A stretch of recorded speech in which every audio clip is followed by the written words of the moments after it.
Welcome to Equilibrium Collective. We've received this video from one of our viewers. The lady's identity is obscured for her privacy. It's the wrong one. There are a few dust particles. Should we try that again? No, we're here. Right, we're doing this. Let's go with it. So, Yes. but what is this? Is still playing in the background. Is it? Oh my But god. what is this indeed? What is this indeed? Terry said it the best. Oh, and she's gone.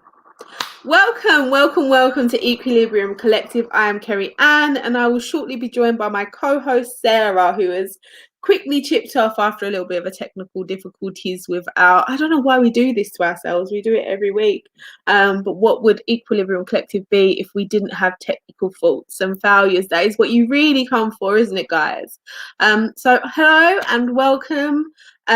We usually have a little bit of a chit chat at this point, but obviously Sarah is chipped off, so I'm going to introduce my who we have our guest this evening.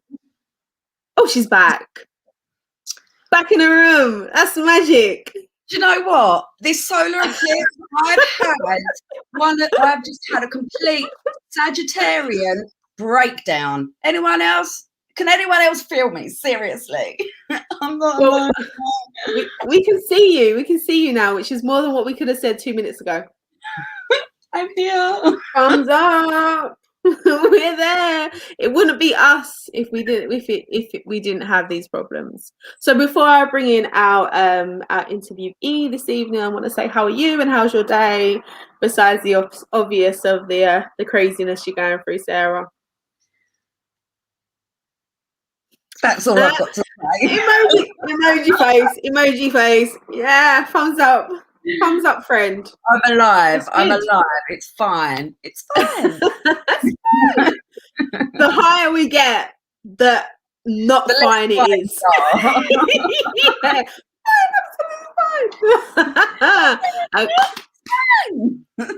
We are all good in one's hood.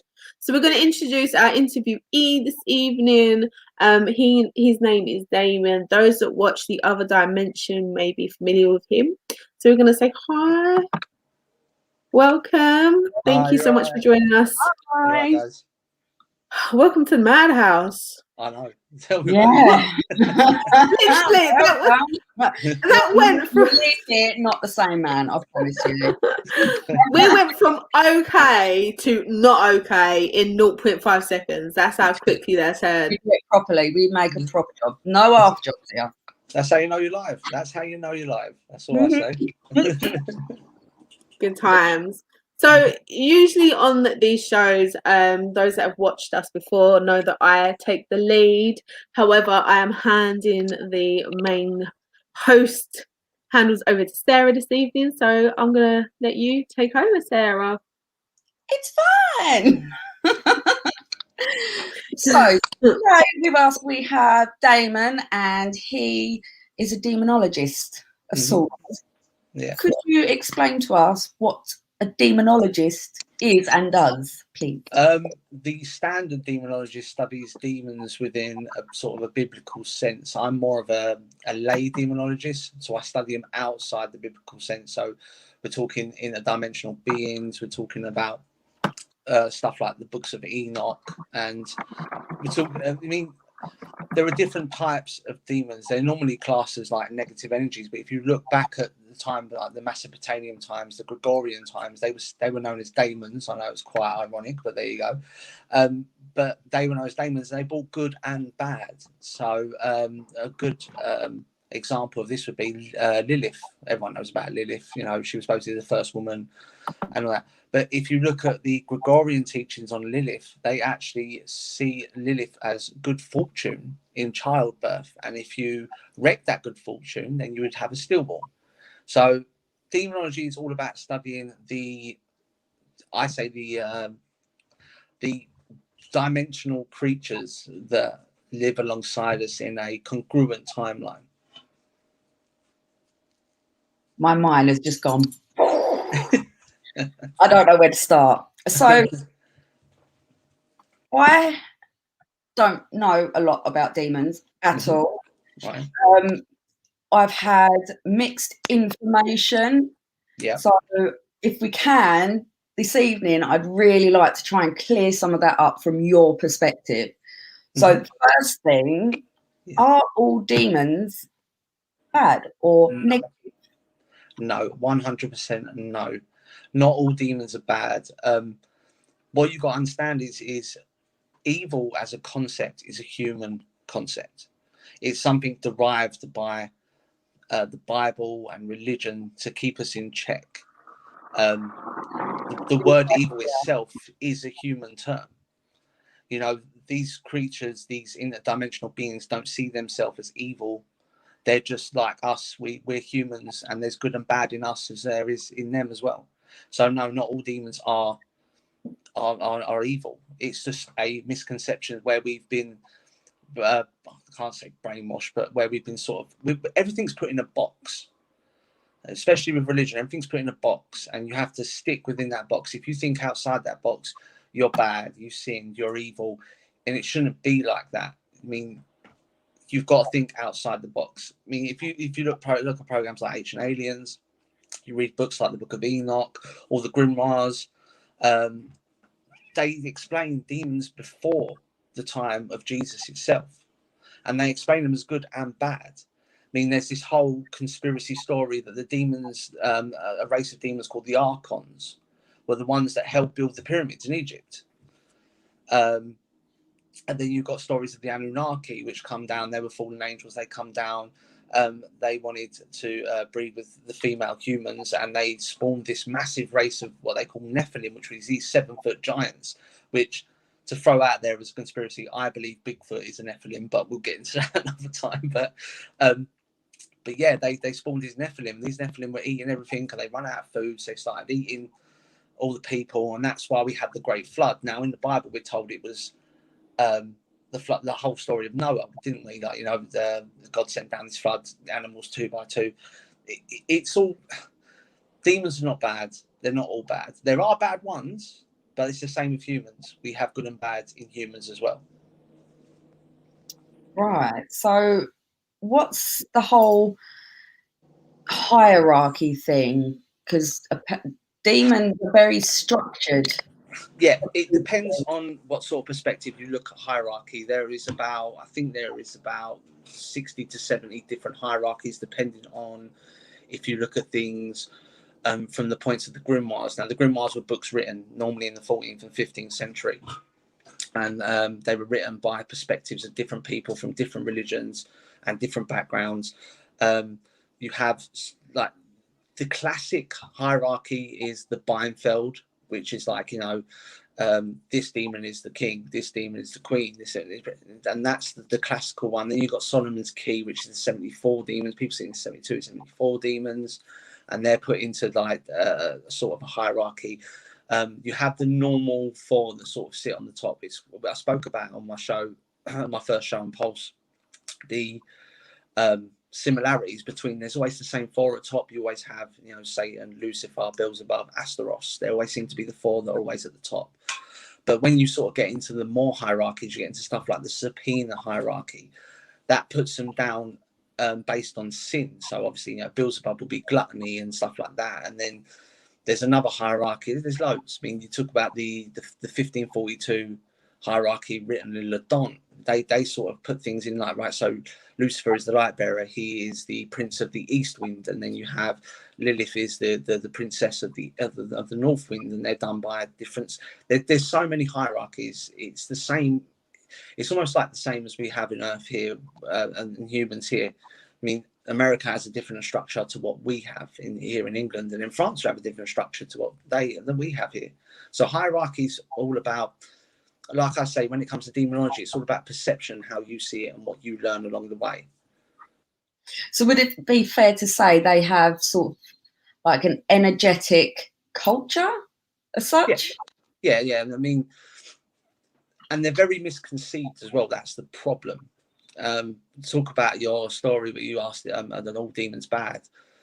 The word Satan in Latin is actually Saturn. And we all know that when it comes to Saturn worship and stuff like that, you know, they sort of believe in a completely different side. And then Lucifer means light bearer. So why is a demon called light bearer? Because light's good. You know, they have their own culture. They have their own way of living. And they've been doing this for so many years, before humans were even here. I mean, this, like you said, the story about Lilith. I mean, she was the first wife of Adam. And because she wouldn't conceive to, you know, go and do his, clean his dirty socks and stuff like that, you know, she broke off. She got thrown away from it. And then Adam created Eve from his rib bone. And Eve was the subservient woman. And that's why people associate Lilith with lots of feminist movements, because of what she represents from her story. Ah, now that's really interesting, especially from a pagan perspective. Mm-hmm. Pagans are, you know, historically shunned as evil and, you know, like just bad, horrible people that crucify children and whatnot. Yeah, but the problem with that is it's the same story with demons. It's something that people don't understand, so they're afraid of it. And that's why it was so easy for the misconceptions of demons to be evil, because they're not understand it. You know, the word pagan literally means multiple gods, because we know the pagans worship, you know, the goddess and the god, and they sort of celebrate nature itself. But what people don't realize is the Romans were pagan, the Greeks were pagan. You know, we've had pagans throughout the whole of our historical background. It's just people don't look at it that way, because they're told to see things in a certain way, and we're taught in school and in growing up to see things in a certain way. So when we don't understand something, we automatically are scared of it, and we just keep to the narrative that we've been told. Interesting. So what would you say about the supposed demonic possessions that often are portrayed in televised investigations? The problem with the televised investigations and all these Hollywood movies, don't get me wrong, I've just sat down and watched The Conjuring 3, and it is amazing. It's really, really good film. It's really, really good. I'm not going to do no spoilers, and I think it's something you got to watch. I mean, each Conjuring film for me has a different outlook to it, and this one didn't disappoint. But with all the televised things, the Hollywood, it's the same. I mean, you guys are investigators. You will know when you watch these people on Amazon or YouTube, it's so blown up. When you go out and investigate, or when you go out to a demonic haunting, I mean, you automatically have this preconception in your head that you're going to go there and you're going to be thrown across the room, or someone's going to poke you, or you're going to get 3 scratches. It doesn't work like that. There's only very, very rare cases where it's that bad. I mean, the cases in England that point out in my mind is the Battersea poltergeist and the Enfield poltergeist. But they weren't actually poltergeists, they were demonics. But they didn't actually have classifications when they were around, because don't forget, the Battersea case was back in the 50s, the early 50s. And then the Enfield case was like 80s. So actual demonic possessions, I don't think they are what people say they are on these television programs. I think they're massively blown up. But don't get me wrong, there are demonics out there that want to possess and need the body, but they don't do it to take the soul back to hell, as we know as hell, so that they can then get admission and be moved up the hierarchy. It's not like that. They're interested in the vessel, because they're souls themselves, and they're interested in the vessel, and that's why they possess. They possess to keep control, to take control of the vessel, so they can live a human life. I suppose it would make sense that they would cling on to another life force as an energetic fuel. Yeah, 100%. I mean, it's common knowledge that some witches or magical practitioners, they work with demons, which instantly makes them evil. Yeah, but that's the thing. It's the misconception, you see. They might work with demons, but that's like saying, I work with humans.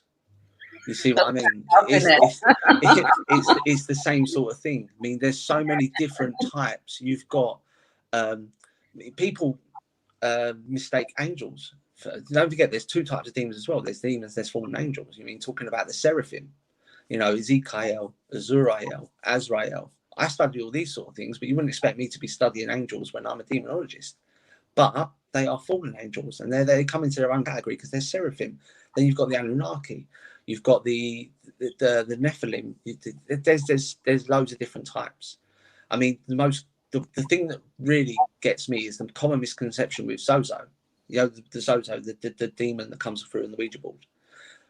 There's so many common misconceptions with that because they go, oh, it's demonic. It's not. I mean, I've had about 9 cases with Zozo involved, and it's just what we call in demonology a mimic. It's a lower level demon, like you said about frequencies. It's a lower frequency demon trying to copy a higher frequency demon to sort of gain that fear from the people around the board, and then it's feeding them their fuel, like you said, the energetic fuel. Well, fear is meant to be the most intense human emotion, so it makes sense in order for any demon, good or bad, to want to cause you to be in fear, so that charges them up. Yeah. Also, laughter is on par with fear, so that's a good way of being able to raise the vibration when you're working with energy, is to always use laughter and clapping. But when you was talking about, I want to go back to when you was talking about the earlier cases of alleged possession, poltergeist activity, and you said that before they didn't have the categorization as they do now, so therefore they wouldn't realize that what they were actually dealing with was not necessarily a poltergeist. My question is, how can you tell the difference between a poltergeist and a demonic possession, in terms of looking back to that now, knowing what we know now? What are there easy cues that could be picked up, or are there things that we should have learned? Definitely. I mean, when I get a case that comes across the table, the first thing I look for, I look for certain cues to let me know that what I'm dealing with is demonic and not negative or poltergeist. When it comes to poltergeist, I don't even think they should have their own category, even though I get it, they should. I just think they're very, with all the films and the movies and stories that are about, they're so overhyped, poltergeists. They're completely overhyped. They're just ghosts that like to move small things around. Now, when you talk about the comparison between demonics and poltergeists and demonics and negatives, it's very easy to tell between the two. With demonic cases, you normally get bangs in 3, and people go, oh, yeah, you've learned that from The Conjuring, and you've learned that from this film and that film. Yeah, but it's true. And it's not a mockery of the Holy Trinity. It's just a sign. Yeah, it's just a sign of see, the number 3 in numerology and symbology is a negative number. You also get bangs in 10 as well, because 10 is supposed to be the perfect number, the symbolism of the perfect man, and so on and so forth. Other things you sort of look for is the smells. People go, oh yeah, no, but it's like sulfur. Sulfur is the main smell. Yeah, people go, oh yeah, I can smell rotten flesh and decaying meat, but you know what I mean, that is sulfur. They smell like sulfur. It's the same thing. That's the second point. The difference between a poltergeist and a demonic as well. A poltergeist will move a pencil. A poltergeist will move a Lego brick. A poltergeist will move a bit of fruit.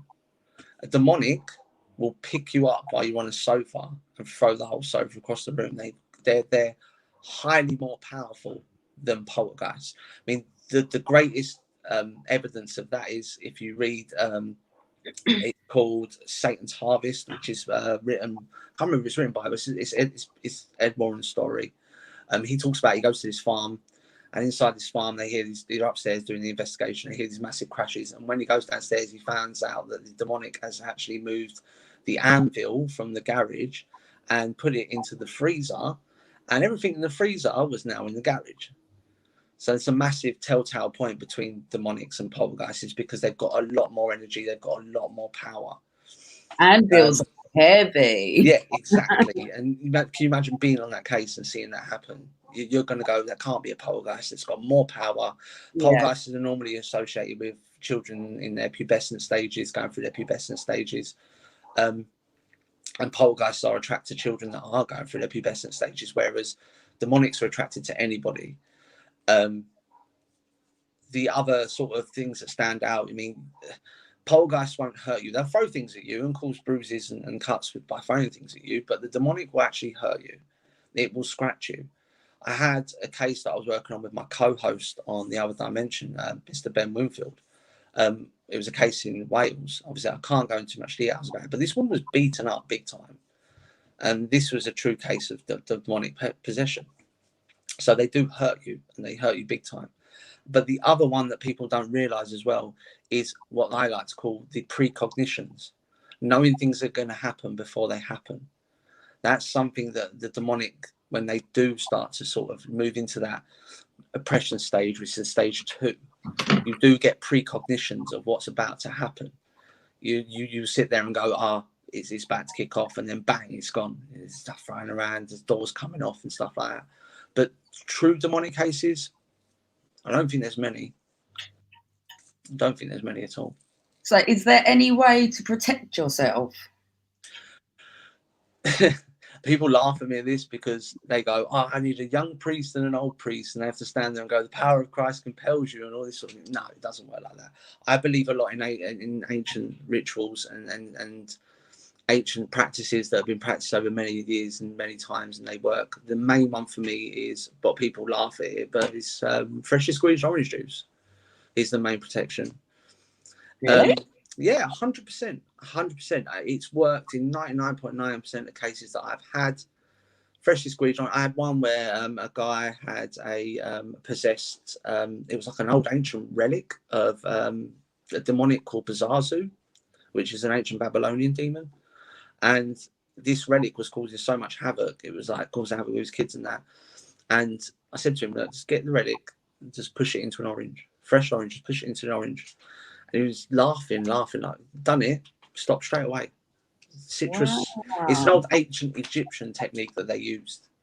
And the Egyptians were, I mean, I've done a lot of Egyptology, and they are spot on when it comes to the whole demonic stuff. And the other thing that works is frankincense. Don't burn sage. It doesn't work. Don't burn sage. Like I call it sage rage. People that go around with their sage stick and they're like, like waving down aeroplanes with this sage rage stick. Sage doesn't work. If you look at historical facts and evidence, sage was always used as an incense. It was used to make somewhere smell nice. Frankincense is like kryptonite to demonics. It can sever connections. It can calm them down. It can stop things from happening. And you have to burn it because you have to inhale it. It has to be inside the body for it to work. So frankincense and citrus, definitely 2 things for use protection. Don't go and buy a wooden cross. It doesn't work. Silver doesn't work. They're not vampires. And holy water, from someone like me who's not religious at all, I don't think holy water works either at all. Fair play. So what about the good demons? There's a lot of good demons. There's demons that, when you get into demonology and you sort of look past the biblical thing, you start to work with them, because at the end of the day, my belief is in this realm, in this simulation that we live in, we're here to learn. We're here to gain a higher intelligence to be able to move on to these higher planes. These interdimensional beings, these demons that are visiting us, allow us to learn from them so we can go to a higher state ourselves. I can't remember what hierarchy it was, but there's a hierarchy where they actually level the demons on their teachings. Like, so Astaroth is a master of astrology, Lilith's a master of nature, and they actually teach you things and you start to learn from them. You know what I mean? I'm not sitting up the table and having a cup of coffee with Lucifer, which I've had before, but I learn from them. And when I get in contact with them, I learn, and they teach me things about that I didn't know before, because I was so constricted by the whole box of religion. So yeah, there are good ones out there, and you just need to learn from them and listen. So basically, a good demon is essentially a spirit visiting to kick our asses into ascension. Yeah. I think spiritualism is all about consciousness. It's all about taking yourself above the state of consciousness you're already on and going above and beyond your human conscious. And this is what they're here to do. They're here to teach us and get us above our human conscious, because we're so caged in. I mean, the whole age-old story, we only use 6% of our brain. What's the other 84% for then? It's that consciousness that gets us thinking outside the box, and that's what it's there for. That's what they do.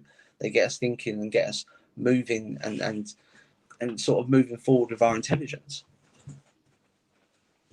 Anything to ask before? Kerry's still muted. You're on mute. Back in the room. Okay. So I was listening, you were saying about us using only 6% of our brain. I understand this is something I've come across before. Well, I think we all have, really. But also the fact that we only interpret about something, I can't remember how many percentage of what we hear and see as well. So you ask what we do with the rest of the, you know, the 8. Do you know what, my brain is on 0% today because I can't even with this, right? Is there a way of being able to expand that awareness? Like, is there ways that people have found that they've been able to tap into those consciousness or those other existences by raising a vibration, lowering a vibration? There's historical people that have. You talk about people like Aleister Crowley, people like John Dee, people like Anton LaVey. I've just mentioned that name and people are going to go, oh my God, you're a Satanist. You just mentioned the guy that's head of the Satan Church. Yeah. And Anton LaVey was he was the guy that wrote the Satanic Bible. He was the guy that ran the head of the Satanic Church.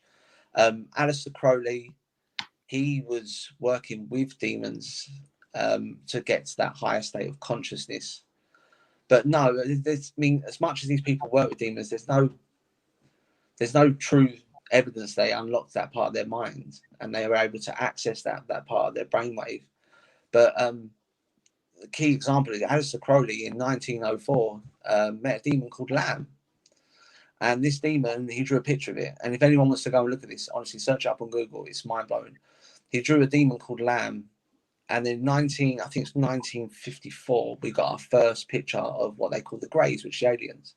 And if you look at the picture that Aleister Crowley drew in 1904, and then the first picture of the Greys, the aliens, in 1954, they're exactly the same. Wow. So that's expanding the consciousness, being able to contact beings from another dimension. So it's 2 topics I really want to dive into, and I don't know which one to pick. Demons and their...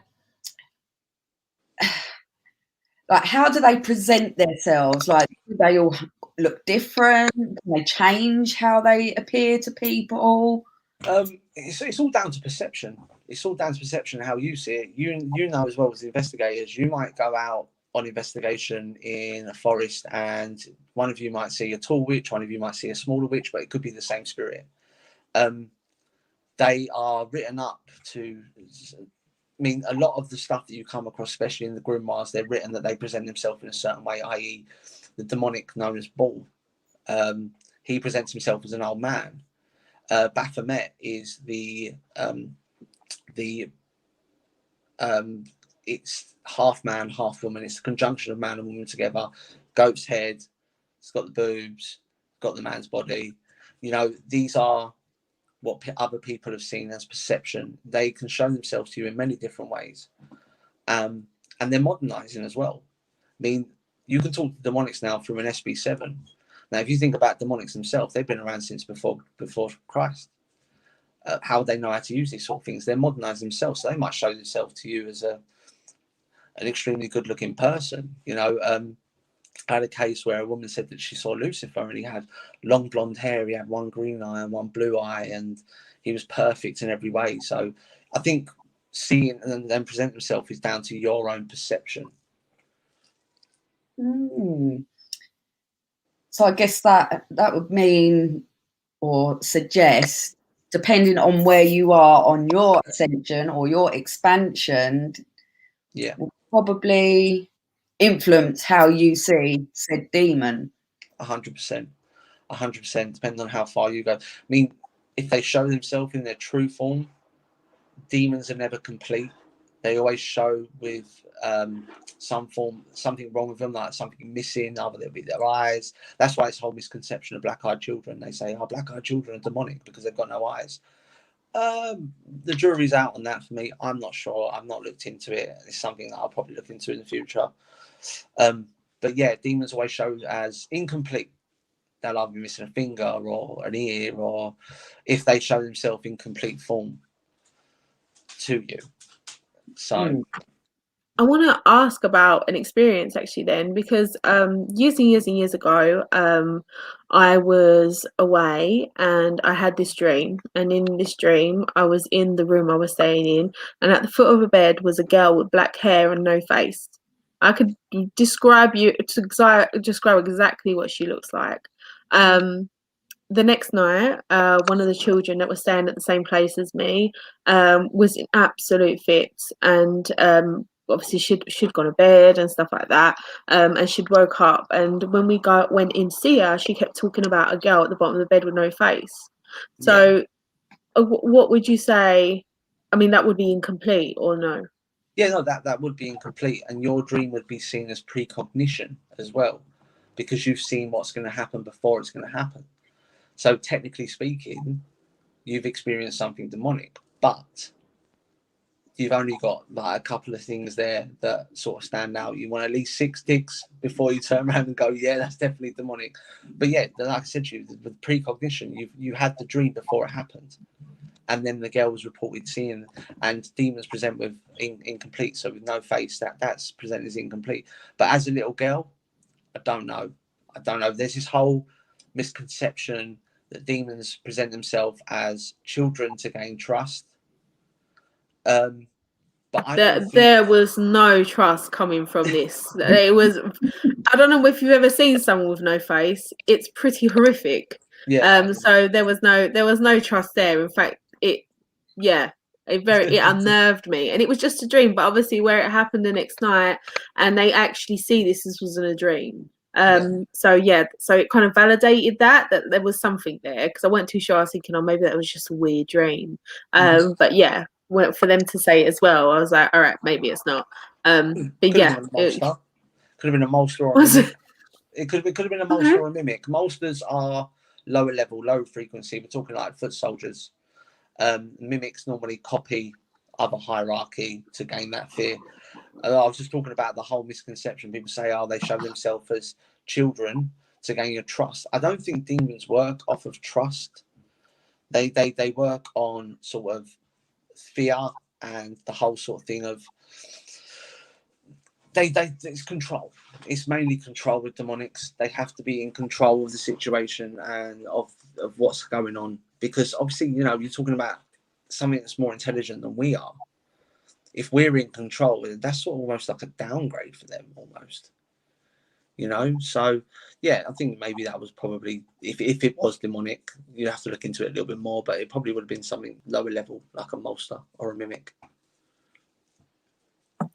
So, on your experience, I'm going to talk a little bit about your experience, and I know Sarah can bring it back, because I know one of the topics that Sarah wants to talk about is the multiple dimension beings in different perceptions. So I know she wants to go through that, but I want to talk about your experience. So, how did you first interpret your first demonic experience? Was that your turning point, or do you look back and then realize that's what it was? It was my turning point. I was head investigator at Truth Paranormal, which was a family-run group, and we sort of run events in Essex and London. It was family-run. We was at Harrods Redoubt for one night, which was a really good venue. And anyone who's been to Harrods Redoubt for knows that there's these 3 haunted cells, and the one at the far back is huge, and it's got like a rounded roof. And we was drawing straws to see who was going to spend time there alone. There was 2 of us going there alone. And I drew straws to go in there with a guy called Paul, who was a medium at the time. And I told this story actually the other week, so it's quite fresh actually. And we was in there, we was sitting there. Honestly, it was so dark, you couldn't see your hand in front of your face. It was crazy dark. And we were sitting, I think it was about in there for about 15, 20 minutes. And we started hearing that noise from The Grudge. That sort of that we started to hear that, and he was cracking himself. I was pretty scared. I'm not gonna lie, I was pretty scared. But then we see these 2 purple lights coming down from the ceiling, like around from the ceiling. And as they got closer and closer, we realised that they were eyes. And this thing had purple eyes. And as it got closer, we realised it had like it was almost like bat wings, but they've been clipped, so they were really, really small. And it was like really, and it was just a shadow with these bright purple eyes. And at this time, me and Paul were banging on the door, like, get us out. Now they wouldn't let us out. And it's getting closer. And finally, we got out. And that was the turning point for me. That turned me to demon. I needed to know what I was dealing with. I needed to know why that picked me in that position and what I was dealing with. Because I'm one of them people, if something happens, I have to know. I can't just not know. I have to know what is going on. I can't just leave it and be like, oh yeah, it's just an experience. I'll just top that up to experience. But I had to know, and that's what started me on my path. And I started reading the books of Enoch, the Grimoire, the Baphomet, the Dictionary of Demons by Michel Balanger. I started reading all these sort of things, and it got me so. And I just ended up down this rabbit hole with no return. And now I'm here where I'm at today. Not gonna lie, I think I probably would have died. I nearly did. There and then. I nearly So did. I'm just scrolling through. I'm going to see if I can pick up any questions from the viewers. I don't know if Kerry wants to carry on. She looks like she's frozen. Yeah, I think so. Frozen. Okay, then I'll do it then. So yeah, obviously the spirit realms, you've got various different dimensions, and for them to come into contact with us, they obviously need to travel. What with your knowledge, how would you say that they do this? Is it frequency, vibrational, astral projection? Astral projection. When you talk about opening that extra 84% of the brain, you're talking about being able to disperse the soul from the body. That's what astral projection actually is. It's dispersing the soul from the body. And they travel astrally, 100%. 100%. I have a good friend of mine who's on my show on Saturday. Her name's Anisadora. She is a high priestess and a shaman, and she astrals. And she's told me stories and things that is just crazy. I mean, she's done readings for me on people, and they're so spot on, so specific. Amazing medium. She works with me a lot on a lot of my cases, as long like my co-host Ben as well. But yeah, 100%. They travel by astral. I mean, when you talk about frequencies, certain frequencies can't even pass through certain walls. They can be blocked by lead. I mean, astral, you're talking about removing your spirit from your vessel. Yeah, definitely 100% astral travel. I tried astral projecting. I actually started to get there, like the vibration sensation in your body, and then I had a bad experience, but we won't go there. No. It was horrible. It's not for the faint-hearted. It's definitely not for the faint-hearted. My heart was definitely faint at the time. So we do have a few questions. I love questions. What are common marks of demon possession? That is such a donut. That's my co-host. That's Ben. Oh, okay. He's trying to test me. He's actually my teacher. I'm learning from him at the same time. There's a few like this. So I hope you've got your notepads out and you've done a bit of a quick revision. Yeah. He hasn't actually taught me this yet. So I have I mean, the common marks that I know of is normally the 3 scratches in 3. You've got the age-old upside-down pentagrams, upside-down crosses, but also the mark of the beast, what they call the mark of the beast, which is a sort of like a cross with a little flick at the bottom. Those are the common marks from my knowledge. But he will have like a category of about 150,000 written in a little black book. So there's some little black book. Yeah, no, he's got loads of them. It's crazy. We call him the librarian. He's like constantly writing things down. We have someone like that in our little group, Jack. She's not watching tonight, but she literally reminds us of the little. I don't know if you ever watched My Little Ponies, right? But there was an episode of My Little Pony where there was like the mushroom guy, and he had books on everything, and no matter what he had, he always was like, "I got a book for that," and that is what Jack's like. Yeah, So like the oracle. She knows she is. everything. She's our go-to. Yeah, I go to witch. There is. So true. Mm-hmm.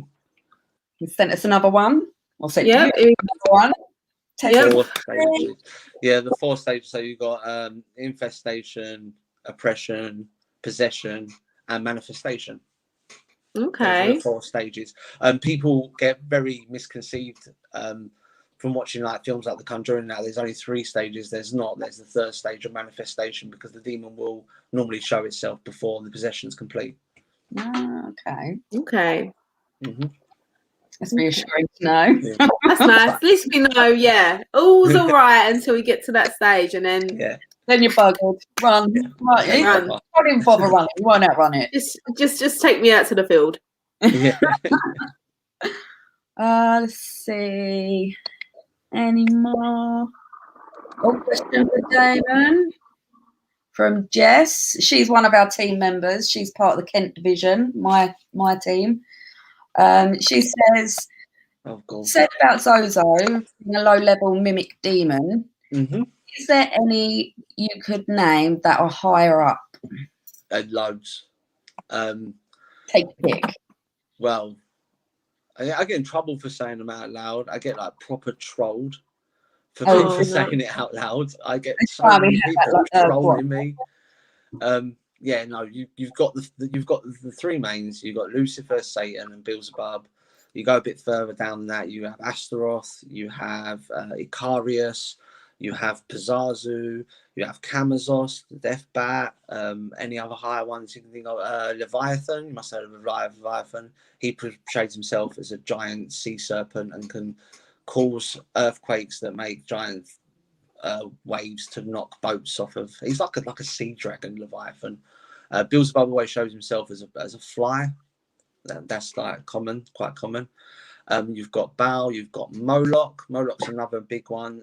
There's a story, I can't remember when it's from, but it's a story where people believed in Moloch so much back in this time that they were actually taking their own children out and burning them at the feet of a statue of Moloch. Yeah. You also got like a lot of like common misconceptions as well, where demons sort of like change their names. So you've got Lilith, also known as Sophia. And Hecate. Yeah. And you've got Osiris and Set, which are actually 2 brothers, which is Astaroth and Ashtaroth. Osiris and Set. And they were actually fighting over Lilith's love. And that's where the whole story of Osiris and Set comes from Egyptian times. So there's loads. I mean, Solomon says there's 74 demons. There's not. There's absolutely thousands. Just like there's thousands and millions of humans, there's thousands and millions of these creatures. Wow. So tell us, have we got any historical cases or otherwise in Essex? Essex, I've never heard of any historical cases in Essex. No. Not even demons will come to Essex. No. I think everyone's too orange in Essex for. It's a fake tan. It saved you. Yeah. You can imagine demonic showing up in Essex with fake eyelashes and stuff like that. Bit of Botox. We aren't that stereotype here. We're all right. No. So I'm lucky. My partner, she's from Essex, and she's not the stereotype at all. You know what I mean? She's just beautiful. Just naturally. Oh, that's so sweet. I'm not gonna lie. She's my rock. Like she's always there for me, even though she calls me a complete weirdo for looking at this stuff. And you know what I mean, and I get told off for saying names out loud in the house because I'm the one that causes the spirit that turns the tap on or something like that. But yeah, it's all good. I'm now. Yeah. I'm sick and tired of these imaginary friends you keep bringing home. Take them back. Someone get the oranges out. Yeah.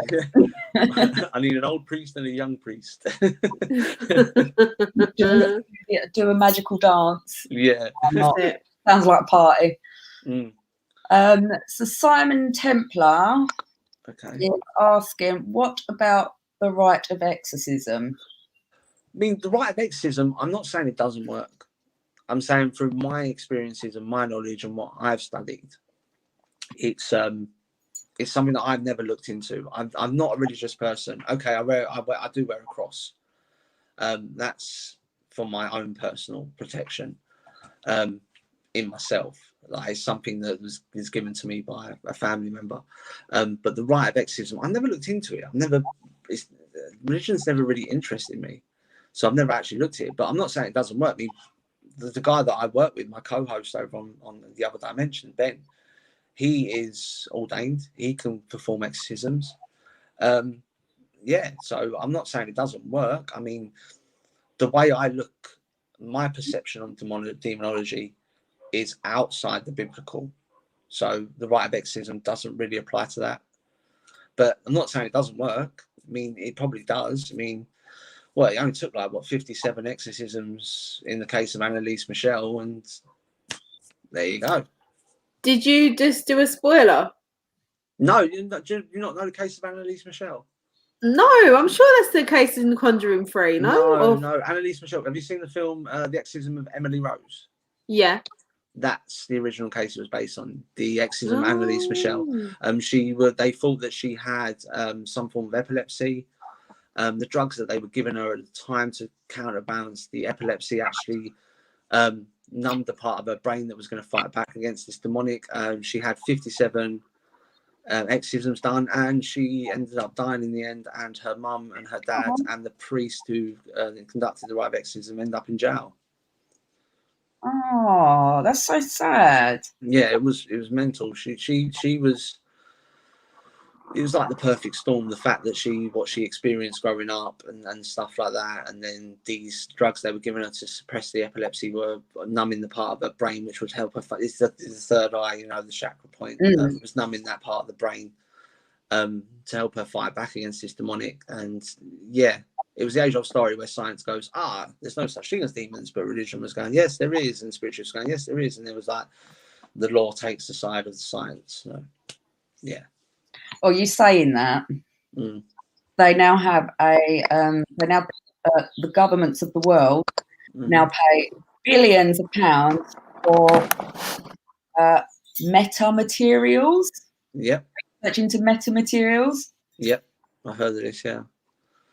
Yeah. It's cool when you actually look. When you actually look beyond it, like the Prime Minister in this country and the President of America actually have a spiritual advisor, and he gets paid crap loads of monies every year. I want a spiritual advisor after the day I've had. Honestly, I need that in my life. So Simon has asked another question. He would like to know, how does one become a demonologist? I should assume a lot of studying. Yeah, 100%. Reading books. I mean, I've got a certificate that says that I have, the diplomacy in demonology. It took two years to get hold of, but it doesn't mean anything. At the end of the day, it's just a bit of paper. I mean, read. And that's all you really do. You just read. If you want to get into demonology, I would say start with the Book of Enoch, because he was asking about the rite of exorcisms. Read the Book of Enoch. The Book of Enoch was a book that wasn't allowed to be part of the Bible. I mean, have you heard the story of the Council of Nicaea? I have. I don't know about Kerry. Well, the Council of Nicaea was a council put together by Emperor Constantine I, who was a Roman at the time. I think it was in 841 AD. And the Council of Nicaea was a gathering of him and all the greatest bishops and priests and that. And they actually decided in this meeting how Christianity was going to be worshipped, what books to have in the Bible, when Christmas Day was going to be. And the main thing that everyone you had this whole thing of Jesus' divinity, whether he was divine or not, whether he was just a normal human or he was the Son of God. That was actually decided at that meeting. So the Book of Enoch is a 3-part, and it was one of the books that wasn't included into the Bible. It was thrown out by the Council of Nicaea because it questions Jesus' divinity. And supposedly Enoch was the great-grandfather of Noah. So that's a good one to start with. The Pixelix is another great one, another good grimoire to read. and the Grimoire of the Baphomet is another good one, because that's all about alchemy and changing and the sort of the conjunction between men and women.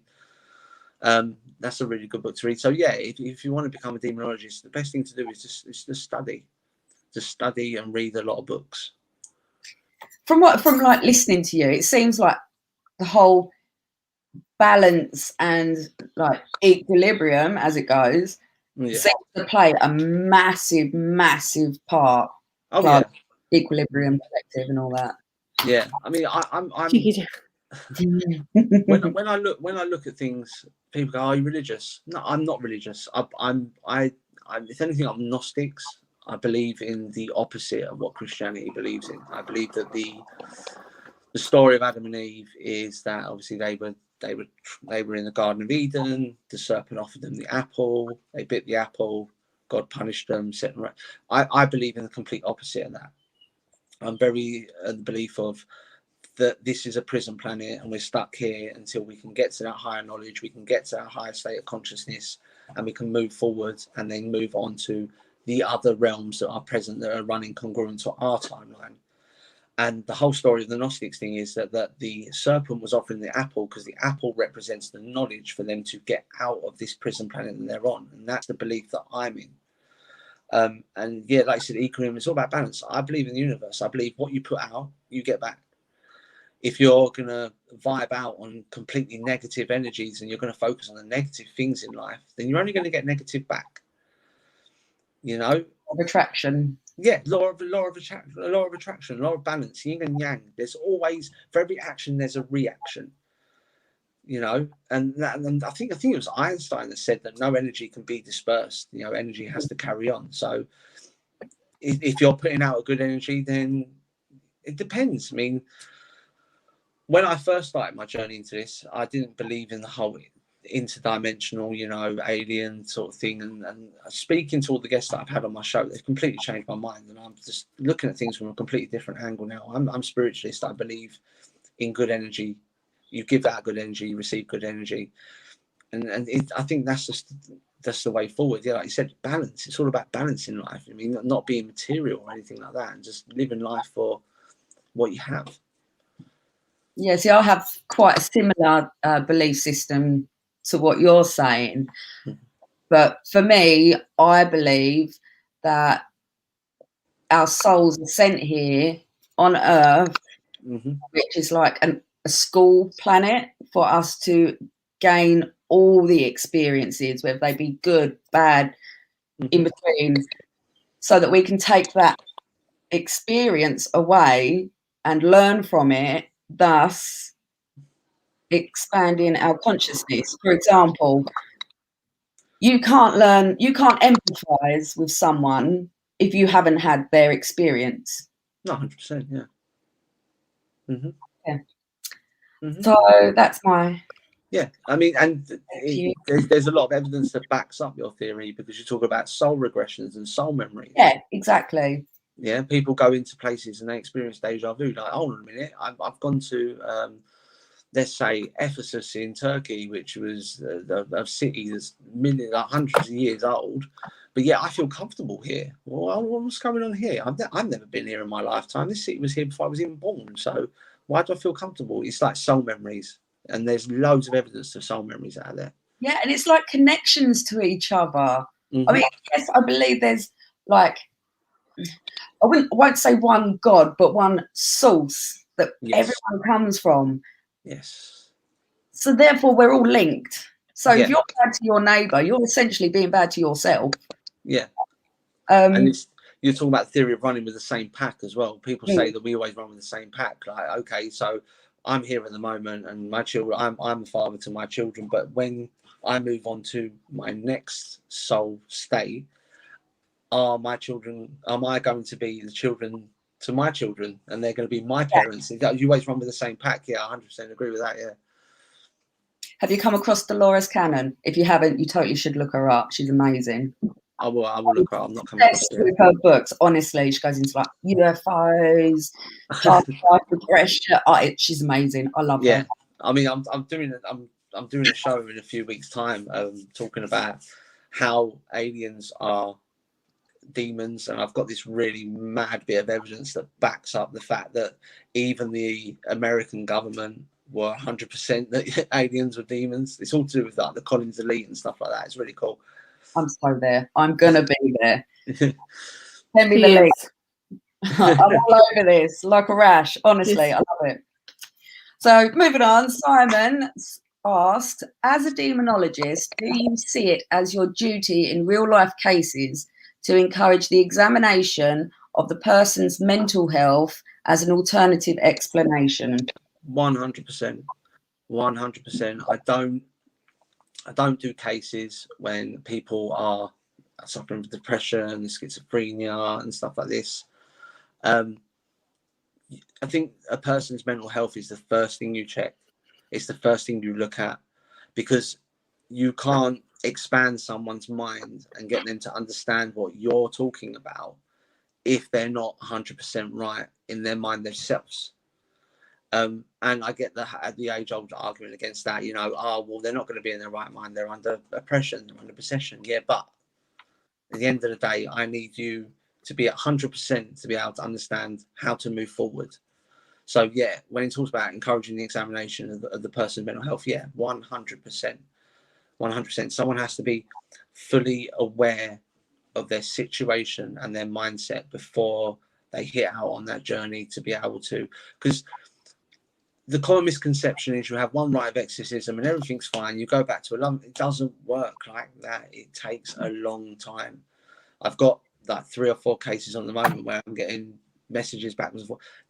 I'm trying to explain to them it doesn't happen overnight.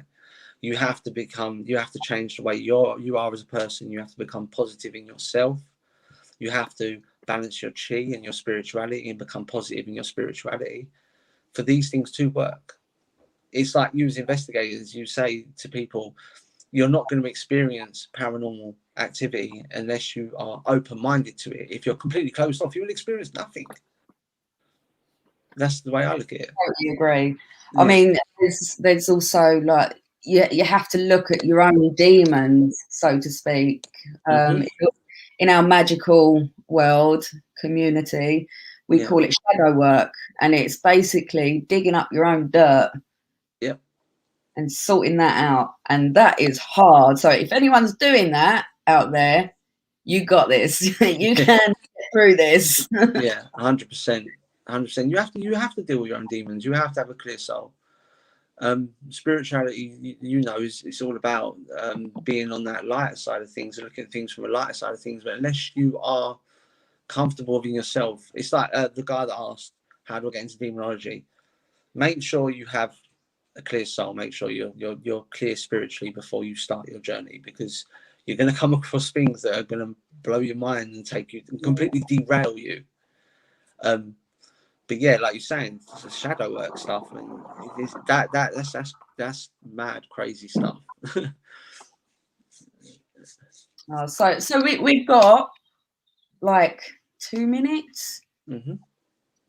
It has been an amazing session. I've been absolutely all over this. I love it. Kerry's just been like, yeah, I'm just here. No, do you know what? No, I usually lead and I usually don't shut up. So it's nice to see Sarah come into her own. And this is a topic that Sarah has been waiting for since this time last year. Yeah. Itching for it. We was trying to weigh up like which topic to do next. It's like, we did demonology. She managed to crow that into a few conversations. It was amazing. just like every now and then, what about demonology? I'm like, yeah. Demons are trending. Demons are trending. That's what I always get told. We're trending at the moment. We're going viral at the moment. So yeah. People are trying to learn more about what they fear, and I think that is good. Success. Mm-hmm. Yes, it is. But we're going to say thank you so much for joining us, Damon. Where can we find you? Where are you at? What are your socials? Tell us. Yeah, right. Well, if you want to hit me up personally, just go to facebook.com/Demonologist UK, which is my nickname. I do a show every Saturday on pulsetalkradio.com with my partner, Ben Winfield, called The Other Dimension. We get like random people on, people that are quite high up, and we just talk about random things. Like last week was demonic hierarchy. This week was talking about like all the phone apps and stuff like that. So, and this week we've got Annie Sador on, who's a high priestess and a shaman. But if you want to hit us up, it's facebook.com/TOD paranormal. And yeah, all my shows are all back catalogued on there, all up on YouTube. So if anyone wants to check them out, head over there. Thank I know you I'm going to be so much. watching this weekend. Yeah, I think you've got a new top fan, is Sarah. Well, Equilibrium Collective clearly love you, because all the members in the chat as well are loving the live. Yeah. Oh, it's brilliant. And I've got you guys coming on my pole show in July, so we're looking forward in July. Yeah. Yes, we're coming for you. Yeah, well, it's my turn to return the favour, isn't it? And put you girls on Yeah. the spot. Yeah, we're up for that. We're up for that. This is the first time I heard of it, but yeah, let's do this. She says this, but she knows. I've told her 4 times. I was probably shouting at my kid or something. No. I told her 4 times and sent her screenshots. This is what I have to do. Oh, God. What can I say? I'm hard work. I love her. Love her. Thank you so much. Thank you for everyone that's joined us. Thank you, Damon. Thank you for all the viewers. And join us next week for next week's show with Jess is going to be back, but this time she's going to be joined by Terry. And they're going to be talking about Sarah. Wendigos. Yes. So make sure you join her next week. Both of them, the 2 hers, Terry and Jess, at 8 on Thursday next week. So thank you very much. Bye. I'm not sure if they've definitively made their minds up. You know what? Subscribe is the best way to do it. Subscribe and get notifications. Yes. Love that. See you later, guys. Bye. Bye.